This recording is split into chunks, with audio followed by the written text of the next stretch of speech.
Big boss 9 first finalist ని decide చేసే పోటీలు క్లైమాక్స్ కి చేరుకున్నాయి. ఇప్పటికే రేసు నుంచి సంజన, తనూజ, ధీమాన్ పవన్ తప్పుకున్నారు. ఇక ఈ రోజు ఎపిసోడ్లో కళ్యాణ్తో టాస్క్ ఆడి సుమన్ శెట్టి కూడా రేసు నుంచి అవుట్ అయ్యాడు. తాజాగా వదిలిన రెండో ప్రోమోలో ఆఖరి ఛాలెంజ్ అంటూ కళ్యాణ్ మానుయలితో చౌదరి మధ్య టాస్క్ పెట్టారు. ఇందులో ఎవరు గెలిచారు, ఎలాంటి టాస్క్ పెట్టారు అనేది చూద్దాం. Big boss season 9 first finalist అయ్యేందుకు కళ్యాణ్ మానుయల్ పోటాపోటీగా ఆడుతున్నారు. ముఖ్యంగా కళ్యాణ్ వరుస టాస్కుల్లో విజయం సాధించి ఫస్ట్ ఫైనలిస్ట్ అయ్యేందుకు దగ్గరగా ఉన్నాడు.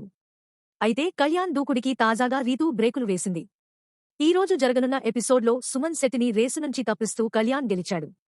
అయితే తాజాగా వదిలిన రెండో ప్రోమోలో ఆఖరి ఛాలెంజ్ పెట్టాడు. బిగ్ బాస్ మీరంతా ఇప్పటివరకు దేనికోసం పోరాడుతున్నారో దాన్ని రివీల్ చేసే సమయం వచ్చేసింది. First finalist trophy.